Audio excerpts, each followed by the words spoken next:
which is Swahili for well, hello. welcome to Vinyl Junkies. I believe we have our technical difficulties worked out. Thank you for bearing with us. I am a dumbass, as you know, but we had to do this a couple of times. But now it's You know good. what? Yeah, you're doing live stream stuff. It's not like we're recording and then editing and uploading. So shit's gonna happen. We had to do It's this a fine. couple of times, but now it's You know good. what? Yeah, Okay, you're so doing live stream stuff. It's you not hear like that? we're recording and yes, I do hear that. All right, dude, we got sound. We got sound. I'm having a music You know what the podcast. funniest part about this is that I can't actually explain to you why all of this stuff happens. I'm clearly not the man for the job, because now I'm here waiting for my wife to send me a message telling me, yes, we got sound. I need confirmation. You understand? Oh, bless her for letting us know. Because she's writing have right gone now. Hey, you know what? While we're waiting for this confirmation, I would just like to say we are about to roll over 142,000 views on the last video. Can you freaking believe it? No. Why? How? I mean, I get why. Yes, I'm We're live. cool, but how? I mean, that's a lot of people. That's so many people. Oh, That's a lot of people. Hi, people. hello, people. How are you? It's pretty awesome. Our last video, just to kind of give you a little bit of a comparison, our last biggest video, Hessler, the Vinyl Me Please thing. You know, Hessler and me have been working for a while together, so the videos get a nice boost all the time, you know, and he had the previous record at 72,000, and we're like about to double it with this, and I can't say I expected it to happen that fast, but hey, man, thanks, you know. Happy to know that you guys... Thanks. Right? Happy to know that people like the content. I mean, we're definitely doing it from the heart. I mean, we were made for this. We love this. And it's with that said that, why don't you tell me what you've been listening to up to now, Kym? And thanks so much for putting up with the technical difficulties. It's going to happen, right? Yeah, it's fine. I mean, my life is a technical difficulty. Oh, so... mine too, believe me. Let's hear it, Kym. What have you been listening to? Okay. We're doing this for the third time, by the way, just so you know. This is officially take 3. Let me talk about Neil Young, because I have fallen down a Neil Young rabbit hole bad. I watched a couple documentaries on YouTube, one from like the 80s, one from like the 90s. Sure. And at the last record show, I finally completed, hang on. Are these documentaries new documentaries on Netflix, or it's stuff that's been there for a while? Like 80s or 90s or whatever. No, but Netflix hasn't been around since the 80s or 90s. Sorry. I'm saying... I'm sorry. Is it YouTube? YouTube. Ah, YouTube. Gotcha. Okay, Technical okay. difficulty. No, okay, go on. Netflix. Sorry. So you're going to complete the... Okay, I had this one. Good record. Yes, that may be my favorite Neil Young. I'm not sure. And then I also have this one. I've got that one too. And this one was the one that's eluded me for like a year, and I found it at the record show in like October, whenever the last Dallas one was. This one. Now that might be my favorite Neil Young record. Just one that I play all the time. And actually... If I can, you know, we can talk about Neil Young forever, but one of the big bummers for me this week, and I mean, listen, we get records here to listen to and preview, and there's been a big thing with the Neil Young reissues. I'm sure you've been seeing it at the record store too, Kym? Well, we don't do that much new stuff, but I pay attention. But yeah. Yeah. So the Harvest Moon. Harvest Moon, exactly, which was originally a record store day only release. Yeah. I was bummed, dude, because I don't do record store day. I don't like crowds. I don't like the whole thing. I don't like it's not me. So I wind up missing out on stuff like this. I was fucking overjoyed to see Harvest Moon finally get a release last week. Okay, so I was like dying, and I speak to Billy at Warner and making sure that everything's happening so the box comes in, the Run Out Groove box, and I love the Run Out Groove box, right? It's what you see in the background there, Dr. John, is what just came, along with a Delaney and Bonnie. But I was waiting for that Neil Young record, and it wasn't there. I was so... All it does is delay gratification for a little longer, right? But that's such a huge album for me. That's probably the one album that I remember on CD getting into Neil Young with, and the follow-up, Sleeps with Angels, which was a tribute to Kurt Cobain. In terms of vinyl, though, because I mean, it started way before. What was the first record that kind of, you know, switched you on? Hang on. Hold, please. Did his voice ever turn you off? That's the other question. Oh, God, no. I love his voice. And he talks about how he's not that great of a singer, and people talk about... I love his voice. I could listen to him sing all day long. It's beautiful to me. But this is the one that got me started when I was a kid. This is from my brother Bruce. I have his collection. My older brother, he's about 12 years older than me. He used to play this for me when I was very, very little. He would put headphones on, and he played other things too, but I remember this one for sure. So he'd take the time to put headphones on you so that he basically taught you how to absorb music, you know, how to... Oh, yeah, he's how to listen. Directly responsible for this obsession of mine, because he collected records. He was a musician. He was a punk musician. He is a musician. He's a bass player. But, yeah, I remember sitting in front of that console and he would put his headphones on me, and I would have to hold them because I was, like, little, and he would play the Stones and Uriah Heep and Bob Marley and, you know, all that stuff in the 70s. Wow.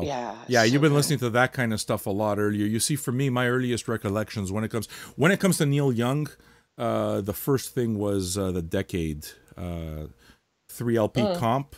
That really... Which I need. I mean, I had albums, but the 3LP comp was just something that I kept listening to all the time, and it's from there that I really took the time to start tracking down all the early Neil. Now, of course, there's so much of it with these archives opening up, all great quality stuff that, fuck, man, you're gonna go broke trying to buy all of it, but it's all great. Well, I was a little dismissive of him in the 80s because I was so focused on other things, but my friend Mick, she worked in a couple record stores in Tulsa. Okay. And so she was a really big influence on me as far as music. Her and another guy named Paul, he worked in those record stores and owned a record store called Mohawk, which was my favorite record store of all time. But Mick was the biggest Neil Young fan that I ever knew. And she would, sometimes I'd be like, can we listen to something else? And we would play other stuff, but I would kind of tease her about being such a Neil Young freak. But the older I've gotten, I mean, I liked him when I was little. I've always liked him, but I'm freaking obsessed right now. That, you know, his voice and his fuck everything attitude. I'm going to do what I want. Yeah, he's a kooky old man. Yeah, he's raw, and man, the music is just so good. If it's beautiful or if it's the Ditch trilogy, whatever. I like it all. I mean, even when he, you know, threw his hat in and started going really, really just feedback focused, and took Social Distortion and Sonic Youth with him on tour. You know, oh yeah, and that because the guy, yeah, what's that Pearl Jam album that he did? The one with the crystal ball, is that what it's called? Mirror Ball, yeah, Mirror Ball is what it's called, right? Okay. So it's kind of like he always had this big grunge thing, and I mean, definitely Eddie Vedder had a lot to do with championing this music. But on the other hand, hey man, I don't know if you've ever listened to Arc Weld, but you know, when a guy puts out an entire 2 sides of just noise, yeah, hats off, man. You know, when a guy has the balls to put out a, you know, at that point completely outdated doo-wop album, and you know, release something like Trans. Yeah. Wow. Yeah, you know, tip your hat off. You know, I think that some of that, especially the Ditch trilogy stuff, in my personal archaeology of music, I feel like that's the beginnings of grunge. To me, those albums are super, like, grungy. Yeah. I mean, you know, everything stems from everything else. But oh, the other thing is, I found, I don't know if you've heard it, Tom York from Radiohead did a cover of On the Beach on some BBC radio show. I'll put a link whenever we put the show The notes show up. up, okay. But I had never noticed that, although Tom York's voice is undeniably just beautiful, they sound kind of similar in some ways. To who? Like their voices are kind of to Tom Neil York Young. and Neil Young. And I had never really thought about that before until I started down this rabbit hole and I listened to that Tom York cover again.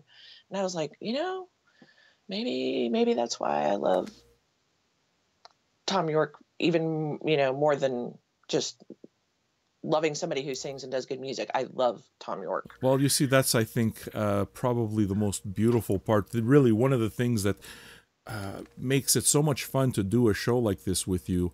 I've pretty much openly admitted that I've never listened to Radiohead. I don't know Radiohead. Never came across it. And people that I've told this to are completely in disbelief. It's like, when I spoke about it to Hessler, and at one point they had a reissue of OK Computer. Was there some kind of reissue of OK Computer that came out? Yeah. So it's like, during one of our shows that we looked through our cart, I had mentioned that I never heard OK Computer, and his reaction was, his brain explode. Are you fucking serious? Like, it wasn't even within the realm of possibility. And that makes it fun to be able to speak to you, who has a lot of different reference points that I do. Like, you're going to bring in a lot more post-punk and industrial stuff where, I can go in more into the metal stuff and really weird Japanese stuff as well. But it's going to be fun. It's going to be fun. I didn't not listen to Radiohead for any particular reason. It wasn't that. It's just, I somehow never felt compelled. And then all of a sudden they became these icons that people seem to be, comparing career-wise to Pink Floyd in some ways. Oh, yeah.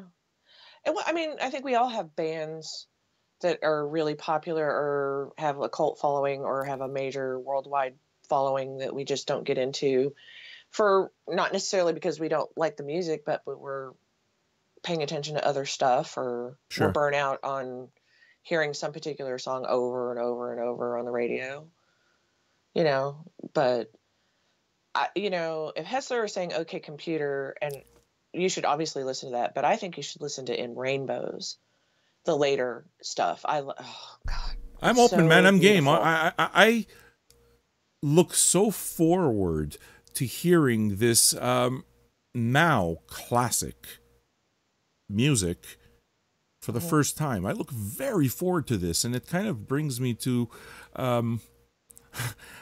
did you see on the forum the dude who posted up a Pink Floyd Dark Side of the Moon album and that said he had never heard? And he posted up that he never heard the album. The story behind it was that he just kept hearing Money on the radio over and over and over again, and it was just so force-fed to him that he never really went. There was nothing that motivated him to go out and get it. So he posted the very first time he ever listened to Dark Side of the Moon. And the reactions were like, are you freaking kidding me? My reaction to that, and I'm going to ask yours, but my reaction to that was, I would give just about anything to hear Dark Side of the Moon for the first time again. Yeah, absolutely. And it's classic and the #1 selling record of all time for a reason. Yes. But there's other albums like that, oh man, I wish I could just hear whatever for the first time. But that's exactly why we post stuff, and you find stuff on the forums that you've never heard before, and it might be Dark Side of the Moon or something else. And that, maybe that'll prompt you to listen to that album, and then the whole, that whole world opens. And the thing is that, the fact that the posts are real time and it's just what people are currently spinning. Yeah. What's really cool about that is that it's just music Sometimes you're not on that frequency, you know. But so it's not like you don't have the album or whatever, but it's just, well, look, man, there's a lot of records back there. You think I remember all of it? You know, I like triggers. So sometimes, you know, as you scroll through all of this stuff, and a lot of it's so well written and eloquent. I love the fact that people share their stories. That's really what Vinyl Junkies is about.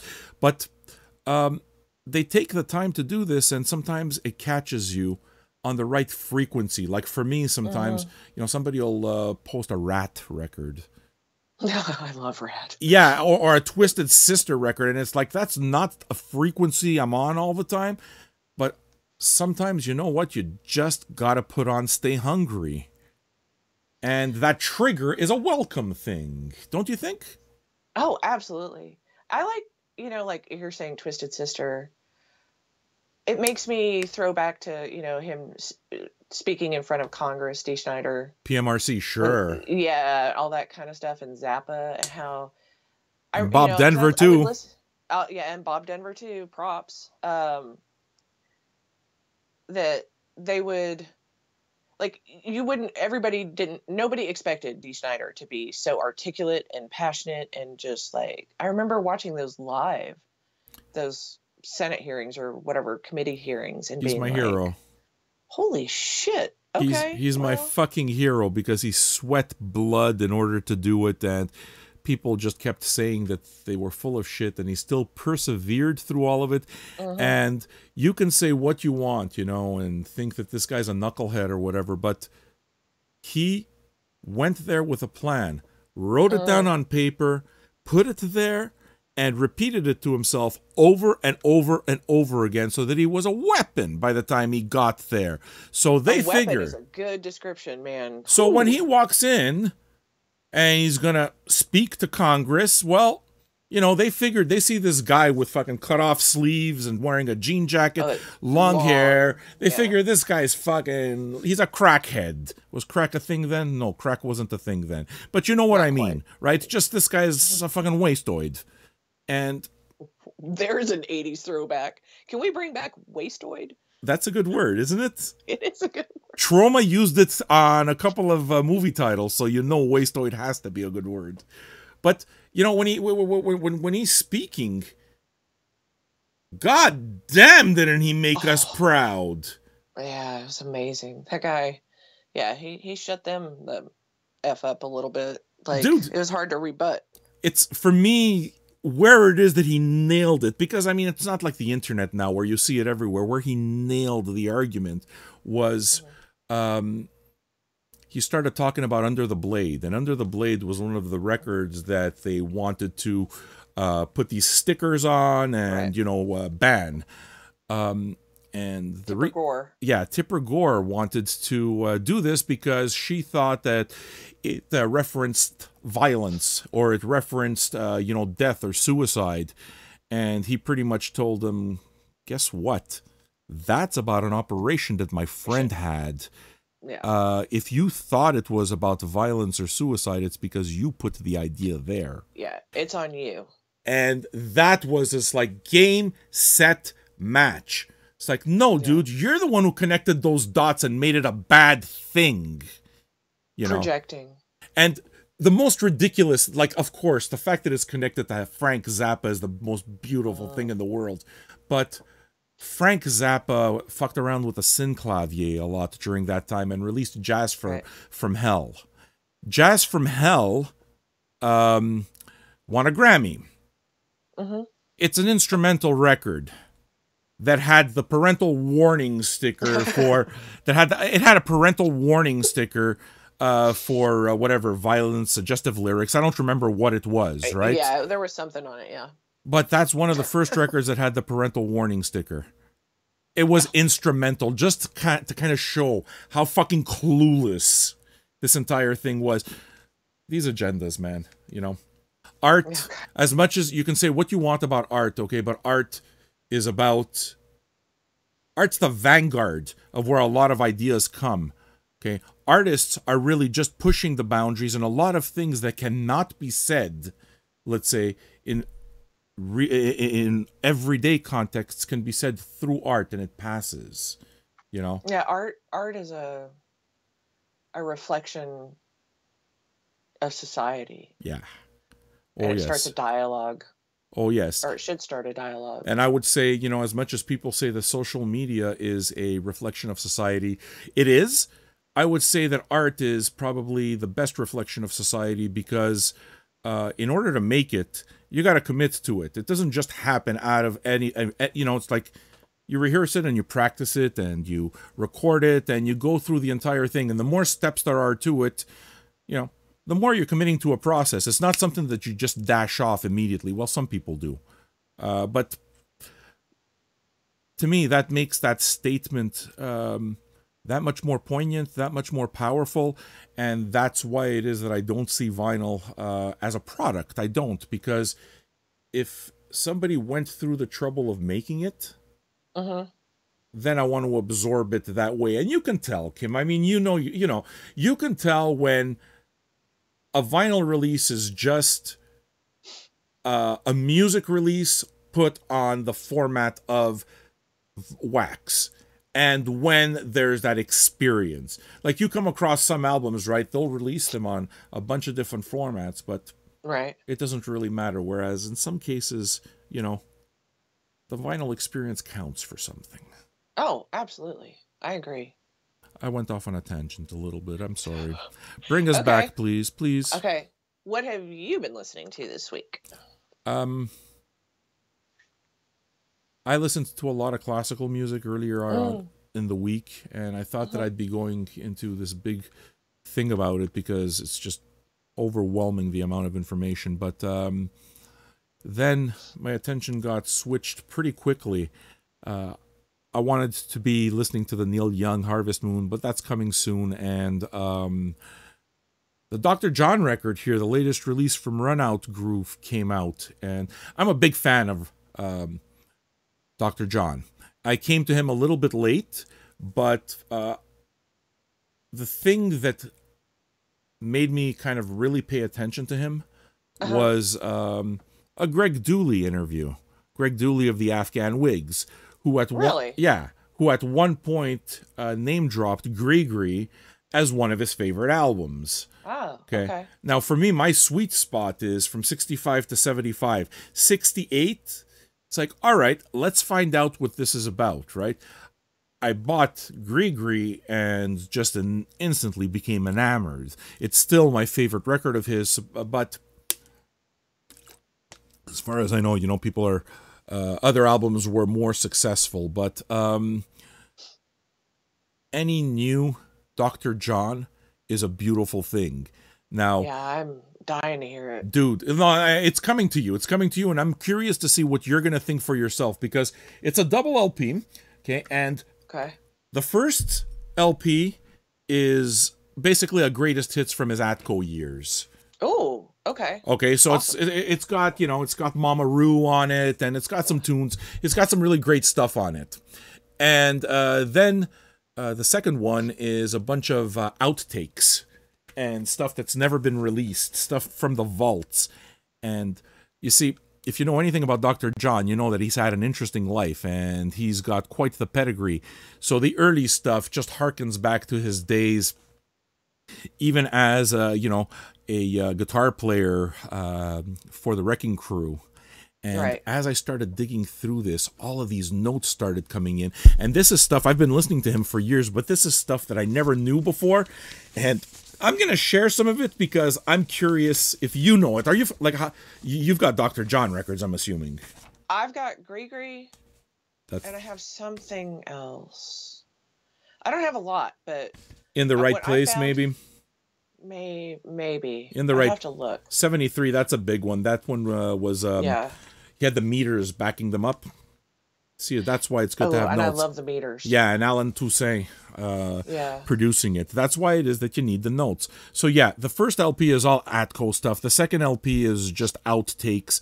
But, you know, the guy's early roots, he was a guitar player to start with. I don't know if you knew this, right? And then he transitioned, he went to bass, and then he went to piano eventually. Do you know why that happened? No. Okay, cool. This is going to be a good story then.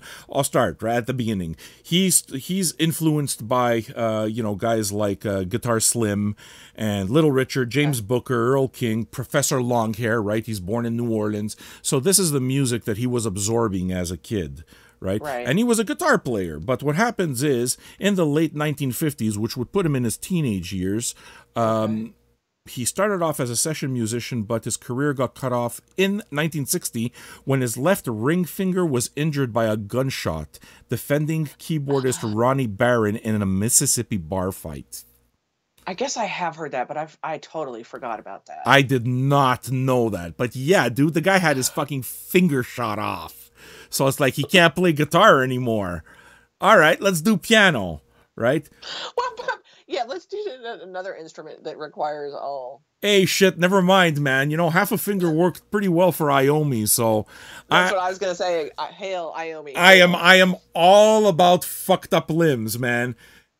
Really, they seem to be doing wonders for music and just taking it in a different direction. Right, so check. 1965, he moves to Los Angeles. He becomes a member of the Wrecking Crew. Ah, the Wrecking Crew. Okay, so he's recording with Sonny and Cher. This is another little factoid that I didn't know, but he appeared on Frank Zappa and the Mothers of Invention's first record, Freak Out.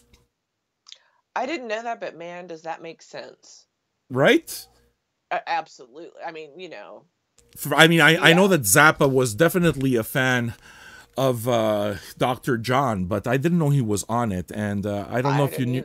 I mean, Zappa files obviously know this, but I don't know if you know this little factoid, but Freak Out was the first ever double album rock album. Yeah, of all time. Of all time, yeah. Yeah. First thing. Pretty cool. And do you know about the little quote?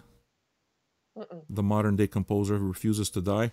In the album, if you open it up, there's a little quote just to tell you where his mind was at from the very, very beginning. He has a quote where it says, "The modern day composer refuses to die. Edgar Varese." You know, this dude's for people who kind of heard stuff like "Don't Eat the Yellow Snow" or "Titties and Beer," and and think that this guy is just like a comedy rock from the 70s. Yeah. Comedy rock. It's like, what are you kidding me, man? You listen to some of his earliest stuff, and I mean, maybe there's a bit of a learning curve, but Lumpy Gravy is just one of the best fucking compositional things I've ever heard, and it's just the weirdest record. And I think maybe that's what it is that makes it work. The fact that he uses all of these weird audio bits in ways that are completely unexpected and winds up creating this universe, which, I mean, he referred to as the big note, right? It makes sense that Dr. John and Zappa, I mean, they're kind of peas in a pod. Maybe one's more Cajun than the other, but similar, like, genius level weirdness and willing to go with that flow. Well, and bring us all with them. Well, in which case, then, look, you're going to like that. On top of that, it's a stout and tip-on jacket. So, it was, despite being disappointed with the Neil Young, it's just I came across this, and I can't wait for you to understand what the quote-unquote unboxing experience is like. Because I don't know if you guys are ritualistic about it, but I am. When I get a new record, I don't know, take it out of the packaging and kind of like open it up, look at the look at the gatefold cover, and just go through that entire thing. You become after you've touched enough of these things, you start knowing what a Stoughton sleeve is, and if you combine it with a well-pressed 180-gram record and nice liner notes, you have the full experience. And well, that's just like working at the Vintage Freak at the record store that I work at. I price every record. I'm the one that prices I price 95% of them. So I deal with records all day long, and you can tell, like, I'm really good at being able to tell maybe who pressed it, where the jacket's from. A lot of time who sure, the physicality of vinyls and records. Absolutely. Absolutely. is intense. You know, if you touch a CTI record, it feels a certain way. Right. Same thing with Impulse, same thing with Blue Note, same thing with the early Metal Blades, you know. This actually comes to some, just to tell you how crazy vinyl gets sometimes. Are you familiar with the Metal Blade, not the Metal Blade, the Samurai label there, the Banzai label for metal? You know what? Yes. You know the Banzai label? Yeah. Okay, well, the Banzai label basically is almost like a pirate label. That's something Right. that started off in Montreal. Okay, there's Oh, a guy okay. that used to have a record store, a legendary record store down here called Rock on Stock. And that was the metal store, the metal hangout, and they had everything. Like the bottom floor was wall-to-wall metal, all sorts of metal. Okay, so from hair metal to black metal, it was all there. And upstairs, he had this enormous catalog of bootlegs on vinyl. Okay. So this guy was shady right from the beginning. What he did was he created this Banzai label and produced a lot of this stuff for Canada. And now these Banzai labels, these Banzai, mostly it's all Metal Blade stuff, but this stuff is pretty highly sought after by metal collectors. And, you know, I've spoken to Ian Christie, who does the metal show on Sirius. And, I mean, we've had this discussion before. That stuff isn't very good. Those old Banzai records are nothing special. But people collect them. But they're collectible. But they're collectible, and they have these nice... I guess maybe you're the one that told me about that label. I mean, I'm a big freaking metalhead, but I guess maybe we've talked about that label a little bit. Yeah, it could be. I mean, I reference it pretty regularly. I mean, that guy had shady beginnings, and eventually he fucked enough people so that he got caught and the whole house of cards came falling down. And well, you know, that place has since been converted into a strip joint. I believe maybe the first strip joint I ever been to. I was maybe 16 years old, so check this. I went there, and look, I'm fucking 16. I don't know nothing, right? So I go to this place. I used to buy records there. Now it's a strip club. Now it's a fucking strip club. So I go in, and the chick comes there, and she asks to dance, and you know, asks for the dance or whatever. And we order a drink, and the drinks were fucking ridiculously expensive. Of course, that's the point. But we're 16. What the fuck do we know? So we go in, and we don't have a lot of money because, for all I know, we were going record shopping, and I left a poor tip. I left maybe just $1 tip on the thing. And the chick there looked at me and looked at my friend and said, "If you tip like this again, you see that bouncer over there? I'm going to have him come to the table and punch your fucking lights out." She had these fucking humongous knockers, and she terrified me. We fucking drank our stale little beer and walked right the fuck out. And that's my Rock on Stock story. That's my Banzai story. That's my metal story for the week. Cool. Not to interrupt, but technical, are we still streaming live? I believe we are. Why? Okay, because my iPad over there stopped at 15 minutes. But I don't know. No. It should be going. Okay. All right. Actually, you know what? If my wife or if one of you guys can maybe leave a message and let us know if it's still going. I believe that we're still going, though. Okay. Yeah, 4 people are watching on YouTube, so we got some kind of live stream happening. Maybe it's not happening on Facebook. Look, dude, this stuff changes so fast. I'm trying to keep up, and I'm not the right guy for it, so we'll upload it later. Where were we? Where were we? Now, okay. We should talk about new releases that are coming up. Actually, I think all of them released on Friday. There's a ton, but I just wanted to mention there's a new Breeders album called All Nerve. I guess this is the first album in 25 years that they have all of the same musicians that were on Last Splash, the 93 album. The Breakthrough. Super hit. Yeah, the Breakthrough. So this is, I mean, they had an album out in like 2007 or 8, around there, mid 2000. Okay. Yeah. Anyway, but I guess this one's considered kind of like a comeback album because it's got that that lineup. So I don't know if you like alt pop. I can imagine myself liking it. Did you? I mean, I'm assuming you must have had Last Splash at the time, right? I did, and I liked that album. And it's very much like, if you go back and listen to Cannonball. Oh yeah. Oh my God, that is like, it might as well be the theme song to Friends. It's such a 90s anthem. It's like, it's so 90s.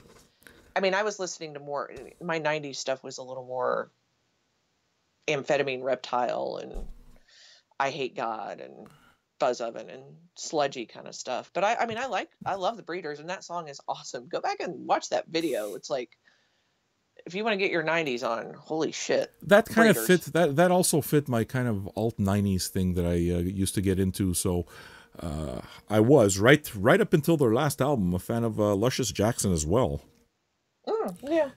Saw them There's on this a band name that you don't hear very often. I don't know if they're coming around too often, and I think there must have been some kind of reissue campaign, because I have seen at least a couple of copies of the records floating around, but that's a catalog that I found to be solid right all the way through. I mean, back then, the 90s, just Lollapalooza was such a huge influencer. You know, guys like, I mean, I remember I had vivid memories of going to the second stage while, you know, one of the bigger acts is happening, and, you know, seeing Tool fucking during the Undertow tour. And I mean, I don't know who Tool is yet. It's like, wow, you know. And right after that, there's kind of like the Jim Rose Circus Sideshow. They come in where they're fucking like putting things in their, you know, in their neck and in their tongue type of thing. So, yeah, like fire and piercings and yeah. What would you say, let's say in that entire time, what would you say is the big takeaway, you know, where you can really say, is there any band that you can attribute to a particular festival and say, yeah, that's kind of where it is that it appeared on my radar for the first time? I remember it wasn't Lollapalooza, and I'm not sure what festival it was, but it was definitely a festival. Edgefest, some other local radio station festival. Okay. Anyway, the main stage, side stage. And I don't know who was playing on the main stage, but I was like, okay, whatever, I've probably seen him before. So I went over to the side stage, and I'm like, there's a couple guys or three guys setting up, and I'm like, I don't know who this is. And I'm like, who is this? And they're like, Morphine. You've seen Morphine? I saw Morphine on a second stage at some festival. For the life of me, I can't remember which festival. That's a massive one. Yeah, and I was just like, what the fuck is this? Hello? Is that a bass sax? What is going on? What is going on? What is going on? How does that guy get such a thick sound out of just two fucking strings, man? I mean, you never heard anything like it. And I was just like, what the fuck? And I got him on CD. I don't, it must have been 90s, whenever that was. And I was a huge Morphine fan. And then when my husband and I got together, we were friends around that time, but we got together in like 97. And he's a music fan, but he's not a vinyl junkie freakazoid wasteoid like I am. Wasteoid. But I introduced him to Morphine in the late 90s, and they might be his favorite band now. He loves Morphine. I mean, I love Morphine too, but he was just like, the first time I played it for him, he had that same reaction. He was like, what the fuck is this? Yeah. No, there's no doubt. Actually, it brings us right back to Run Out Groove. Dude, you're going to get a Run Out Groove package, and I hope, I mean, obviously, I don't know what they have in the archive, but have you heard the Live at the Warfield that they put out? No, because I don't have it on vinyl, and I really want it, and I want it for me, but I really want my husband to hear it. So I don't even talk about it that much because he doesn't know that it's out there. I just want to bring it home and be like, "Look, crack for you." Yeah, that's probably the record. I mean, obviously, you know, we all point to stuff like Honey or Cure for Pain, wherever it is that you get. And for me, Cure for Pain is still the one. You know, that's still the anchor record for me. But it's only when Run Out Groove, you know, very recent, just a couple of months ago, Run Out Groove sent the Live at the Warfield thing, and I'd seen the I'd seen the documentary. What was that documentary called, Kym? not Ouija Meccano, that was Minutemen. I forgot. There's a documentary that came out, and they talked about the entire career, the trajectory where they started becoming very popular during the grunge era and the festivals that you've been talking to, right up to the death. You know, right up to the death in Italy. I forgot the name of the documentary. It used to be on Netflix. I've seen it, and I made sure my husband saw it. Shane, since he loves them so much. And but go ahead. Yeah, good. No, go ahead. And when Run Out Groove came and that record came, okay, Live at the Warfield, I had already had it in my head that it's done. You know, that's the catalog. And they put this stuff out, and again, that's really that's why I work with Run Out Groove, man. I love it because these guys are deep diggers. They went right into the archive and they went in and they made sure that they got archive material, and they put the package together, and they breathed life into a catalog and made me realize, you know what? I really wish there was a whole lot more Morphine stuff. And all of a sudden you start thinking about the Grateful Dead bootlegs and all the bootleg stuff, and it's like, fuck, man, I'd give anything to hear more Morphine. Oh, absolutely. When I saw that they released that, I damn near peed myself. I was like, oh my God, Morphine that I haven't heard, Morphine that my husband hasn't heard. He's gonna just flip his top when he sees this. Yeah. But yeah, I haven't listened to it because I want to have it on wax, and I want to listen to it with him, so he can hear, so we can. My impression, though, first time. My impression is that that's available for the first time on wax. Was it ever available otherwise? Was it available as never? No, I'm just saying I haven't gotten it yet. Like, I haven't gotten it, and I listen to a lot of music. Like, I haven't gotten it and then gone and listened to it without him. I want to get it and then have both of us listen to it together. I'm saying I haven't listened to it on the sly. So it's one of those, I guess what you're saying, it's kind of like just one of those ritual records where you're going to put it on and you want to make sure that, there's a time and place. You place the time and place and add all those extra elements which make the experience more real and less flyby. Yeah, significant is the word. That's right. Yeah, this is not just one of those ones I'm just going to pick up and take it to the record store and listen to it by myself. It's important for him to hear it, for us to hear it together, I think. Do you go to the point where you even, plan a dinner around that kind of thing, or maybe pair drinks? I'm serious. I don't really drink, so. Oh no? Okay. I have. Anyway, I don't. I rarely drink. I don't not drink. Okay. It's rare, but no. I mean, we'll probably just pile onto our couch, and I'm sure get covered in cats and turn off all the distractions and listen to it. That's important, is to turn off like the phones and the iPads and the TVs. And your husband shares that with you, where you're just able to turn everything off? Yeah, he's well, that's another. He's like I said, he's a music fan. He's never been as crazy as me, but it's gotten to the point now where I catch him listening to records when I'm not even around. Like, I'll come home and he'll be playing something. So awesome. I'm like dragging him down the vinyl rabbit hole. It's really, really cool. It used to be like I would play stuff and he would listen. Now he's doing it on his own. What I'm enjoying is kind of similar, but not really. But yeah, definitely very similar, I would say. That's beginning to happen between me and my daughter, right? So she's in 6th grade. She's going to be going to her first year in high school, and she loves dancing, right? So she does dance classes, and hip hop is a big thing. So she knows Humble. She knows who Kendrick Lamar is. And she hears the stuff without the swear words, and I let her hear the stuff with the swear words. Of course, I pick exactly what kind of swear words. But, once you hit high school, face it, man, she's going to get hit with all of it. So I'd rather kind of like ease her into it. And, right? And one of the things that was most exciting about what we were doing, we had this pre-game ritual, me and Kym, just kind of happened, but the turntables hooked up. We were listening to Beyonce Lemonade right before the show. But before that happened with you, Kym, and I was happy to see that you liked that record too. I think it's great. But I played the record and went upstairs to my daughter and told her all about the fact that, hey, man, we got a record here we got to listen to. This Beyonce record, I'm pretty sure you're really going to like. And it's one of the very first times where there's a connection that I'm able to make with my daughter on her level, you know? Yeah.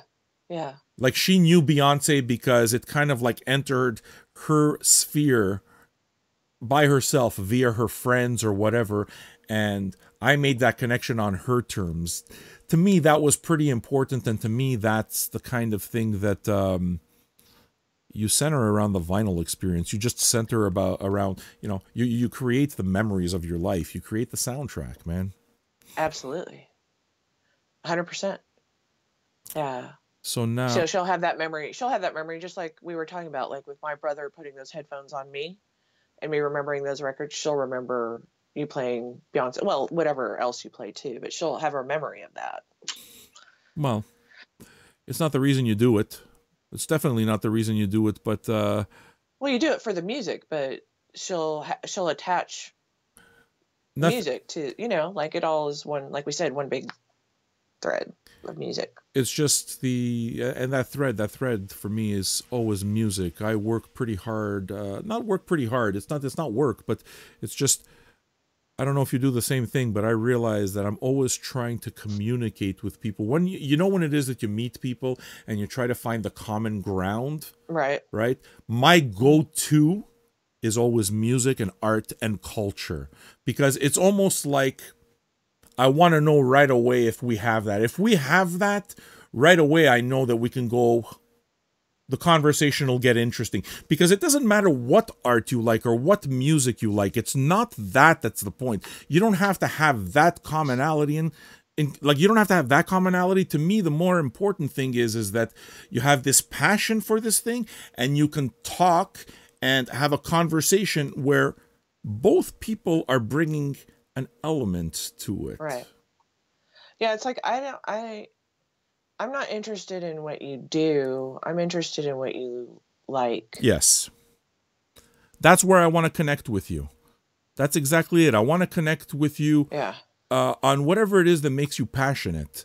And, you know, I was speaking to a friend, a longtime friend from high school.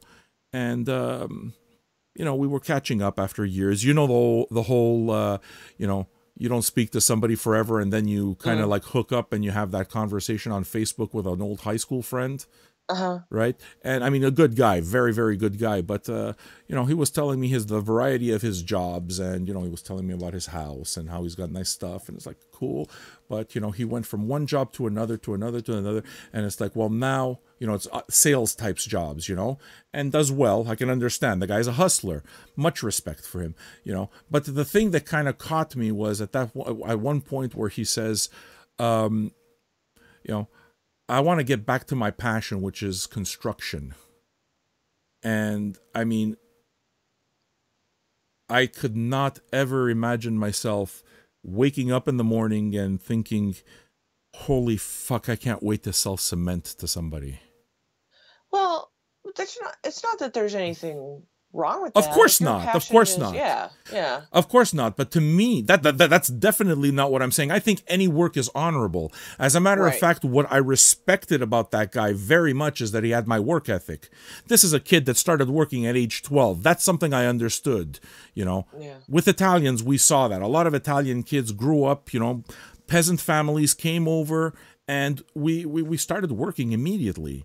And so he had that. That's something that I respect greatly in him. But what it is that I'm saying is can't relate passion. Yeah. Come on, man. Passion. You don't get passionate about cement. What do you really get passionate about? When you're on vacation, what do? You start reading fucking magazines about cement? You start reading construction magazines? Because if you do, that's not, you know, what do you do when you're having fun? Yeah. Well, maybe it's all about cement for me too. It might be. I do like industrial music. Okay. Me too. Anyway, new releases. 2 represses of Pet Shop Boys, Introspective and Please, which was their demo or debut. Yeah. Please was their debut. I don't know if you like Pet Shop Boys, but man, I'm a sucker for some good synth pop, and Pet Shop Boys never disappoints. So anyway, they released on Friday. So if you're into that, forge forth and get you some Pet Shop Boys. I'm pretty sure that they'll find a market for that. It's not stuff that you find around too much. I have retrospective, and I always liked them. To say that I'm a huge fan, I think that's more your territory than mine. But yeah, much respect, man. Yeah, I mean they're just a good time is what they are. New Ryuichi Sakamoto album called Async Remodels. That's a big deal. Yeah, it's a big one. It's various remixers taking his songs from the album Async and remixing them, so it's Async Remodels. There were some pretty interesting collaborations on that, right? Do you have the list of them? I think I wrote down Alvo Noto. Alvo Noto doing Disintegration.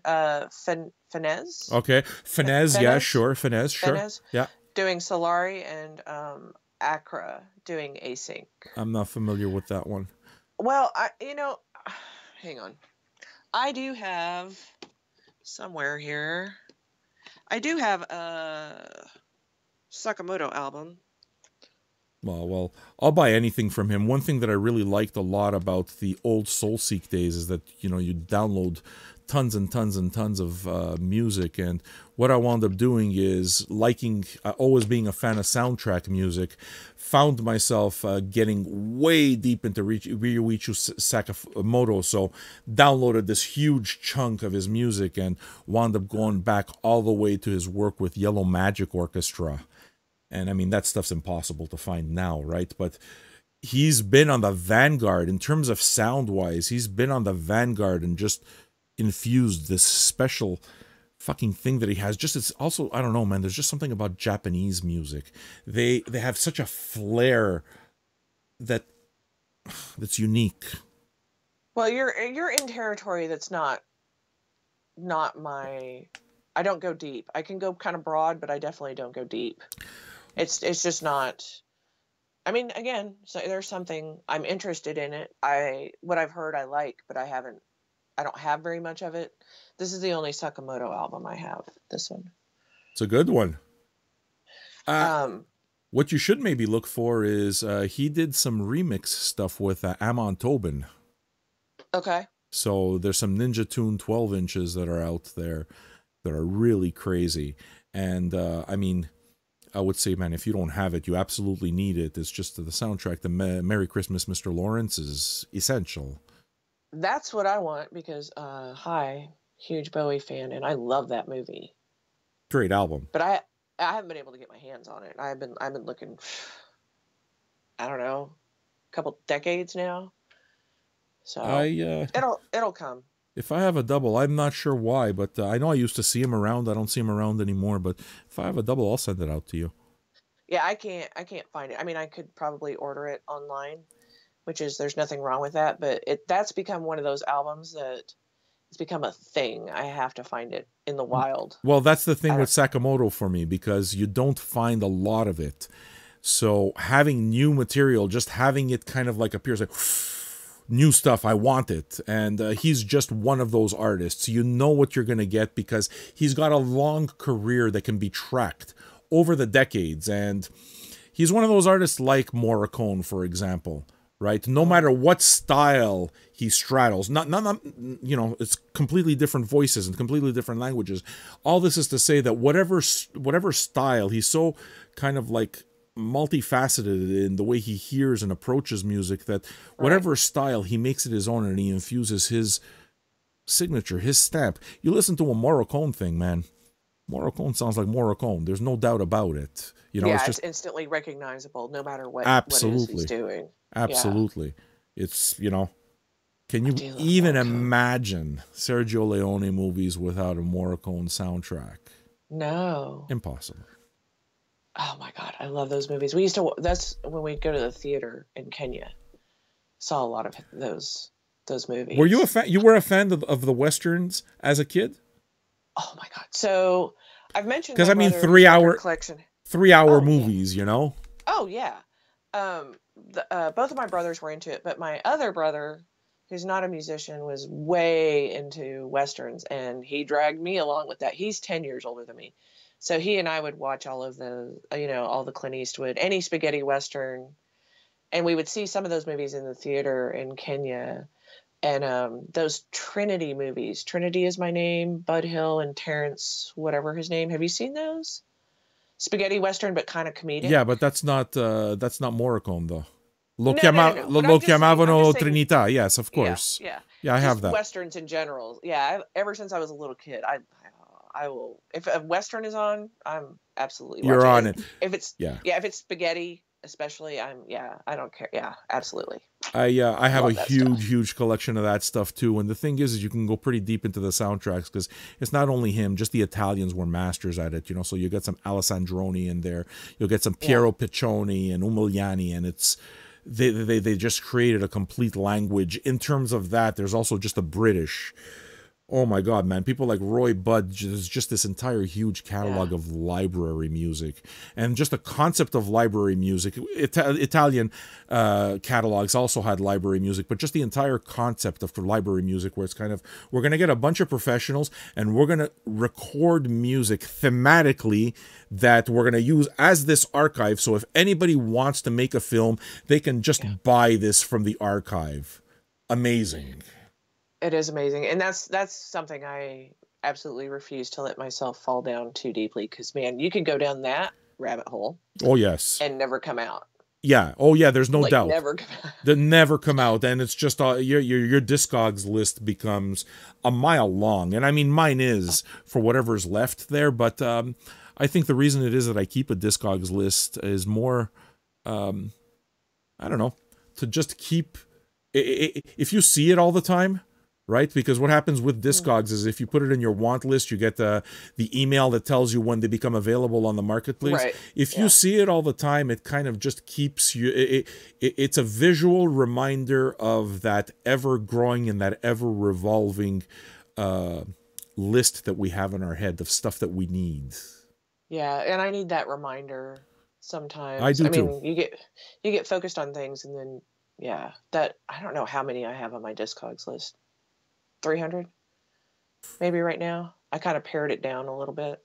I go through it every once in a while and cull out some stuff that I'm like, I either bought, obviously, or maybe I'm kind of going in another direction. But I'm constantly adding. So I'm at maybe 3,000. I'm rounding out to 3,800 now entries. On your want list? No, not on my want list. No. Oh. Okay. On my want list, on my want list, look, I know that when I get those emails, sometimes it's like, there are 27 items on your want list. And it's like, I get these emails where I got to go through 27 records. So they're starting to get pretty lengthy. Yeah. Yeah, it's a lot. It is. As far as entries go, I think I've got probably 1,500 put in, but I need to add another. I'm so far behind. So crazy far behind on entering my Discogs. But man, it helps every single time. I could be out at any store digging or wherever I'm at, and I'm like, oh shit. You look through that app, it's there. Yeah. I got about 1,200 to put in as well. So I've got about 1,500 to put in, I think. I'm about halfway through. I think I've got about 3,000 records right now. I don't know. Because I haven't entered it into Discogs. I have no freaking idea how many albums I have. They're everywhere, though. Good Lord. I think they breed in the night. Oh, yeah. But they're fun. No, the thing is I understand. Once you start seeing piles and piles and piles, it gets frustrating. You know that whole feeling also, when you buy a Kallax shelf, you're kind of like that in-between feeling. Let's talk Kallax, okay? Expedite, whatever, because let's just... listen, IKEA... For those that don't know, we're talking about IKEA. IKEA shelving is just simple. It's simple, it works, it's perfect, it's cheap, it's the thing, right? So, but that time that exists right between you getting that shelf and your floors are bursting with records. You got piles everywhere, and you kind of have to snake through them because you don't want to kick a pile over. That's me right now. That's you right now. That was me at Christmas time. Right? And then you get to the period where you buy the shelf, and you always obviously buy more shelf space than you need, right? Because you want to grow into it. Oh, yeah. So I'm at the point now where I started putting in all my classical records, and I filled in the new 4x4 that I picked in. It's completely filled in, and dude, the amount of work that there is when you're taking this many records and just shifting an entire... Those are some heavy motherfuckers, man. And you're just taking them and you're shifting these entire, like, cubes of records from one end to the other. And all of a sudden, this part of the collection has to go there, and that part of the collection has to go there. I swear to you, this next time, I'm going to get... I need a couple 4x4s. Oh, and yeah. I'm going to leave... I'm going to leave every other cube empty. So that there's room to grow either way, backwards or forwards. And you know what winds up happening there? Just to tell you exactly how diseased we are. What winds up happening is when you have the shelves that are empty, it starts bothering you. It gives you agita inside, because it's like, no, they're not supposed to be empty. They're meant to be filled. And then you fill them, and all of a sudden they start getting fucking bursting, and it's this never-ending cycle. The problems of a collector. But holy God, I need shelves so bad. Yeah, I think I need I'm probably going to need a 4x4 at some point or another. Dude, I don't know. You know we can do this forever. I mean, it's so much fun. Okay. Let's get to it. Let's get to news. Let's do this. Okay, news. Okay. There's a new David Byrne album, Talking Heads fame. It's called American Utopia, and you can stream the entire thing on npr.org. So if you want to hear it, it's cool. He's got a lot of collaboration stuff, some new stuff, but there's some new stuff with Brian Eno on this album. Perfume Genius is supposed to be on it as well, I believe. Yeah, Perfume. They're gonna tour, I think, with Perfume Genius. That's an interesting combo. Too. I know there's a world tour, and I know Perfume. Yeah, maybe. There's definitely some Perfume Genius David Byrne action going on. It might be on the album, but I think Perfume Genius on the tour as well. David Byrne is just one of those artists where you immediately at least listen. Yeah. Well, as you should, because the dude is just pure quality every time and interesting. Oh yeah, like he's always going to deliver every time. So. I completely agree. So yes, I'm looking forward to that. Is that on Nonsuch that it's supposed to be out? I think so. I didn't make a note of that, but I think you're right. Okay. Probably. All right. Makes sense. Public Image Limited they're celebrating their 40th anniversary as a band. So they've got a tour, a new documentary, and a box set. And I think the box set and the documentary are called Public Image is Rotten. So, I mean, you gotta give props to Johnny. And if you don't know that much Public Image stuff, Public Image Limited, that's fine. There's because of this 40th anniversary tour, all that kind of stuff, you're probably going to hear a little bit more of it. But that is just fun. It's, do you punky, have the metal box? I don't. I never had it. Do you covet the metal box? I would love to have the metal box. I'm sure you've heard all the... Go ahead. Yeah. I would just love to... I mean... You've heard all the stories about what an enormous pain in the ass it is, right? And it oxidizes. And it's just impossible to open up and stuff. But it's still a very highly sought after item. I mean, I'm a punk kid. Post-punk kid. So yeah, that fits right in your wheelhouse. I want that. That's your wheelhouse. Absolutely, yeah. Did you pick up the Light in the Attic reissue that they put out a couple of years ago? That one's worth looking at too, man. Light in the Attic. Anything on Light in the Attic is going to be winner. So, and it's affordable stuff too. So if you take a look, I forgot what the name of the record is. PIL. It's kind of got this reddish cover with his face on it, and Prime. I don't know. Prime.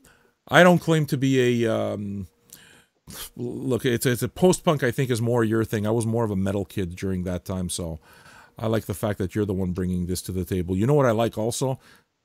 This one? No, that's not the one. I think that's the one. Yeah. That. Yeah, I think. Look how young he is. Holy shit. Isn't that was released, I believe, by Light in the... That's not nice. He'd love that, though. I know he would love that. That's why I did it. Yeah. That was reissued by Light in the Attic? I believe so, yes. That's probably why I didn't buy it, because I already had it. But if I didn't, heck yeah, I would buy that. Gotcha. What else is in the news, Kym? Okay. So this is kind of a combination thing. Record Store Day is coming up.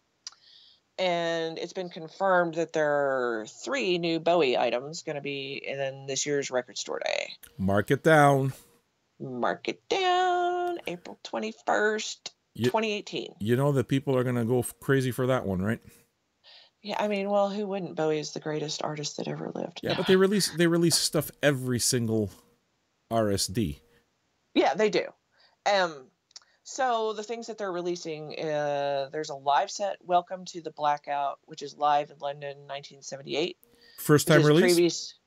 Previously unreleased. Oh, three LP box set, or 3 LP set. That'll sell out fast. Tri-gatefold. Yeah, that will sell out fast. Sure. A 12-inch single of Let's Dance, which is the full-length, I guess, demo and a live version. And I will buy the shit out of that. I know. I love Let's Dance. I love Let's Dance. I do. I love Modern Love. I love Modern Love is a song I will never tire of. That whole era. I mean, I remember when it was like the bright yellow hair, and he had the Serious Moonlight tour. His little suits with his ties, Oh my god! And everybody's like, he's selling out, he's commercializing. I was like, no, he's being Bowie, and this music is. You just don't awesome. get it yet, Speak to me in 20 fucking years. Mm-hmm. Yeah, man. Who the hell is anybody going to tell an artist like Bowie what to do? Bowie did his own thing. He did quite well. Thank you very much. Thank you. That's most definitely, Black Star is definitely just, I've never seen an artist go out with a bang more than that. That's nobody probably ever will. Ever. I mean, because he's Bowie. Ever. That's like just a comet, just from this fierce flame to poof, gone. When I'm on Vinyl Junkies and that we have some really hardcore, serious Bowie collectors, I'm still proud of my Bowie collection, but in the 80s, that's who I really focused on. So I have a lot of Bowie. I don't have all these cool reissues, releases, limited, blah, etc. I don't have everything because you can't. At this point, it's almost impossible to keep up with all the stuff. If you wanted to buy just Bowie, if you just wanted to buy Bowie stuff, it would cost you a fortune just buying Bowie. There's so much of it. I'm lucky, though, that in the 80s, when I was going to those record stores that Mick and Paul, Mohawk Music and Starship Records, that was the main thing that I spent my money on, was Bowie. So I have all the studio albums, a lot of the 7-inchers, the 45s. I have a lot of that the 12-inchers. Okay, gotcha. But when I was making $3.25 an hour back in 85, 6, whatever, I would spend my money on Bowie. I'm guessing that you had the Tin Machine stuff then. Yes, yeah, I do. Did you ever see him Did you ever see him in a small club while he was touring with them? I saw Tin Machine, and I saw Bowie 3 times. Yeah, I saw him several times. Whenever I could, I would go. Okay. But I saw, yeah. Anyway, Bowie. My favorite of all time. I could go on about him for years. Okay, so the third thing that they're releasing is something called Bowie Now, which was a rare 1977 promo only album. So this will be the first commercial release, and it's got tracks from Low and Heroes. I need both those records. I need all 3 of them. That 12. I don't have any of the Berlin trilogy. I'm going to get it all eventually. Just hasn't crossed my path. It'll happen. What else is in the news, Kym? Okay, so now we're on to RSD, Record Store Day. Cool. There's a confirmed Led Zeppelin 7-inch Rock and Roll and Friends, A-side, B-side. There was a rumored list out on vinylfactory.com if you want to look at the stuff that's listed. There's a Buffalo Springfield live at Monterey, 1967. Okay. Back to Neil Young. There's a Christian Death live Whiskey a Go-Go from 81 color vinyl. That's going to be good. So if it was 81, so that means Roz was singing before Valor took over in 85. You don't see Christian Death records around, and yeah. I mean, you don't even hear the name Christian Death very often, but man, that band was freaking awesome. Yeah, they didn't. It's not something that the new kids have kind of like taken on and adopted. It's all the old guys that listen to Christian Death. Yeah, they might. I mean, maybe with this release and some more conversation, maybe more people will be turned on to some LA goth, because people, it's like when you think about it. Well, listen, it's not the same music at all, but it's just. I think about bands like Skinny Puppy. Skinny Puppy made it. Front 242 kind of not so much. Ministry is still going on and on and on. KMFDM is somebody that you don't talk that no one talks about. KMFDM is the fucking bomb, man. Yeah, slightly more industrial than gothy, but Skinny Puppy. Oh God, here I go. Skinny Puppy was like my #1 focus for trying to get my hands on their albums last year. And they're reissuing some stuff, but apparently I don't remember who's reissuing that. You can go off on a tangent, can't you? Oh my God, with Skinny Puppy, holy shit, that stuff was hard to find. Go off on a tangent, man. I gotta take a piss. Oh my God. Okay, kids. So I can't think of what the label is, but they're reissuing some Skinny Puppy. I know I got Bites and something else, but apparently I bought them because they came out, and it's impossible to find Skinny Puppy. Apparently, the band is not happy about those reissues. I'm sure it's like legality and money and whatever. So it's kind of like the Cocteau Twins being reissued for Record Store Day in the UK last year. Cocteau Twins didn't even know that those albums were being reissued. Four Calendar Cafe and second one. Anyway, so if you find out about reissues of albums that are so freaking hard to find, but then you find out after the fact or before the fact that the band is not happy about those albums being reissued or repressed and released, do you still buy them? Do you feel guilty about it? I mean, I want the bands to get that money, but I want the vinyl. That's a moral conundrum. Like, I don't know if I would have bought those Skinny Puppy albums if I had known that the band was having issues with them being repressed. Oh, okay. And I don't know if I would have bought the those Cocteau Twins ones that were released for Record Store Day. Cocteau Twins didn't even know they were being reissued. It was like news to them. How do you feel about your area? How do I feel about what? Your area. My area? Yeah. Your solo. What do you mean? You just went off. I left you alone. Oh, that was fine. I mean, I'm talking about music. That's fine. Goes on forever, doesn't it? Yeah. So my question was like, how do you feel? Do you still buy the records if you know that if the band does not want them to be reissued, or if they're not getting any money out of it? Do you still support the label that has the rights that the band obviously signed away? Yeah, Shimmy Disc is one of those labels, right? If you get anything on Shimmy Disc, that stuff's all stolen. Shimmy Disc is, there was a lot of it on CD. When I was going through my hardcore Japanese phase, I was buying everything and anything boredoms related. So you remember when it is that I asked you about the artist that, a festival kind of just caught you? If I go back to that, for me, the one artist that really completely blew my mind the first time I heard them was Boredoms, waiting in line to get into the first Lollapalooza. And it was just unlike anything I'd ever heard, and I really liked it. And people weren't paying attention, and people are in line were complaining, what the hell's this noise? And that just stuck with me and made me go on this long ass Japanese thing that lasted 15 years and continues to this day. And then you start learning about Fushitsusha, and you start learning about Keiji Haino as a guitarist, and this guy is like the Japanese Jimi Hendrix, man. And you realize that there's this entire underbelly that's so seriously fucked, both in movies. I mean, I don't know if are you familiar with Takashi Miike movies? Like, you have to give me titles. Visitor Q? Yeah. Or, I mean, I know what you're talking about. Itchy the Killer? Yeah, okay, that kind of stuff. I mean, this is pretty subversive stuff, and it led me to like listening to tons of John Zorn. And John Zorn was a very big part of the Japanese thing too, because he used to have a label, Jazz Rack, right? And he used to work with Painkiller, and Painkiller had right. Painkiller had what's his name of Napalm Death on drums there. Mick Taylor, Mick. Fuck, I forgot Mick something or other.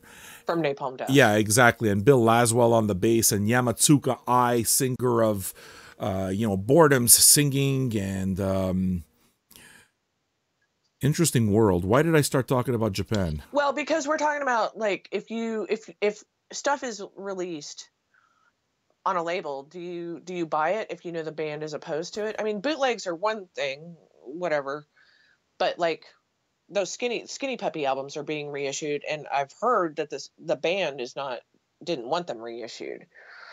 But, like, I've been killing myself to try and get my hands on Skinny Puppy, all the Skinny Puppy stuff that I had in the 80s and lost. It's, look, you're like, I want it, but I want the band to get paid, or they did get paid. Yeah. Look, man, these are the mistakes that they make, and it's frustrating, and it's unfortunate that I was thinking about this just earlier, legends, like, let's say Big Mama Thornton is who I'm thinking of right now, Right. died alcoholic and old and bitter to see that, Hound Dog launched a white guy to superstardom, and there she was, singing in the 70s, still singing in bars and getting drunk on gin, it's fucking terrible. It's just terrible. After she'd been, just stolen. During an interview that I did with the Melvins at one point, the joke that Buzz and Dale were sharing with each other were, if you lined up every person who ripped off the Bo Diddley beat and put them all in line, he still wouldn't get paid for it. I mean, it's one thing to have inspiration. It's another thing to just take and not at least share, give respect. Yeah, but credit. A lot of these artists have done that. I mean, they all do. Everybody borrows from everybody. But I do have an ethical, moral kind of hang up about, even if a band like the Cocteau Twins signed away the rights and they got whatever their rights bought by another label, and that label puts out stuff, it's on them, but it's also like, could they not at least tell Cocteau Twins that they were releasing it and give them copies of it? It's like, so it's a case by case. No, I understand. And I mean, listen, that's just the ages long thing, right? You go through the trajectory of these careers, and back when record labels actually spent money on artists, they'd buy a band. I don't know why I'm thinking of Cinderella, but I remember, because I'm a metalhead, right? So I remember coming across a lot of this metal, and Cinderella was one of them that I really liked. And I remember a lot of these early bands, we'd kind of like love them, and back then they sold millions of records, so you have the Dokken, and these bands always follow the same story. It's like, oh yeah, that early material, but now we're happy because we have more creative control, which of course tells you that these albums, somebody said, hey, you know what, sound like this, look like this, let's market it, let's put it on a tour with a big tour, let's have you tour with Van Halen, you know what I mean, and we're going to sell a fuckload of this stuff. That's the reality. Yeah. So again, it's case by case. Right. No, and then you go a little bit further, right? Because when they get older in their career, what do they wind up doing? This early stuff is what sold a ton of records for them. That's where the money is, all the early stuff. So you get into a Prince situation where the guy changes his name so he can release music and be released from his contract, and they spend ages and ages and ages trying to get their catalog back, their own music back. Yeah, let's like Michael Jackson and Paul McCartney. Well, Michael Jackson. Come on, man. Revolution. Of course I remember. Bought all that, the rights and stuff. It was something. Anyway, that's a whole huge tangent that we could go off on. Music rights. You know what, man? We've been going for an hour and 20, and it's been fun. So let's kind of just wrap up. Okay. We know we can do this forever, man. Other rumored releases: L7 Fast and Frightening 2 LP, which is covers, tributes, and live stuff. I think it was already released on CD whenever. The debut album Dark Endless by Marduk. Ooh, that's fun. Yeah, I mean, black if you like metal. black metal, death metal influenced black metal. That's an iconic album. Iggy Pop, Live at the Ritz, New York City, 1986 on red vinyl. I don't buy the, I mean, I'm not opposed to live records, but man, I always love an Iggy Pop or Iggy Pop and the Stooges live. I'm in. There's tons of it. That, man. Tons I love him. Oh yeah. Okay, one last one. Spacemen 3. Taking drugs to make music to take drugs to. Yeah. I want that. That was always one of my favorite album titles. So they're going to do a 2 LP release. Well, I can. So if you like, go ahead. No, if you like that drug music, minimalistic psychedelia alt, you want Spacemen 3 90s. They're an interesting band, and they're kind of like a little. I think they're under the radar. Maybe this will help. I dig them. I actually have some teasers, and we can close off on this. Okay. I'm not allowed to give names or anything, but Org Music always puts out a whole list of record store day titles, and I had to, I got to keep a wrap on a lot of the names because, they got to announce them officially. But Org is putting out 9 titles coming up, and I can tell you, looking at this, it's stuff that's a doozy. So what I can do is tell you a little bit about, the fact that jazz fans are going to be very, very happy. Very happy. Okay. 2 jazz records that I very much want. Okay. Cool. There's a very rare blues record that people who like blues will want. And it's not the typical type names. It's something you've never heard of. But it's from that period of the blues when rock and roll didn't exist yet, so it'll be good. It'll be good. And there's another project. I will tease you with only one thing. Supergroup. There is a supergroup project that came out from LA. Oh, believe me, you'll love it. I promise. We've talked about some of these bands during this show. Okay, that's what I can tell you. But a supergroup project is coming out that will blow your fucking mind when you see the roster. Okay, and then diggers of old soul records, especially, diggers of 45s, that stuff, you're always looking for. There's a really great compilation of old soul coming out too. So those are the ones that I'm going to tell you about. There's some country stuff in there too, but we'll be doing a show with Andrew Rossiter right before Record Store Day where he'll show us the records. And you know what, Kym? We may actually get advanced copies to them. So we'll get to tell people what we think, compare, contrast ideas. Okay, cool. I'm all about listening to music and talking about it. Isn't it the best? Apparently. Yeah. I hope you had as much fun as I did, man. This was great. Yeah, absolutely. I mean, this is what we do, right? 142,000. I wonder what this one's going to be. Believe me, I'm not expecting any of those types of views. But look, man, for all of you that have been watching and, for all of you that have left tons of comments, thanks, man. It means a lot. And we'll keep doing it, all right? All right. Say goodbye, Kym. Goodbye, Kym.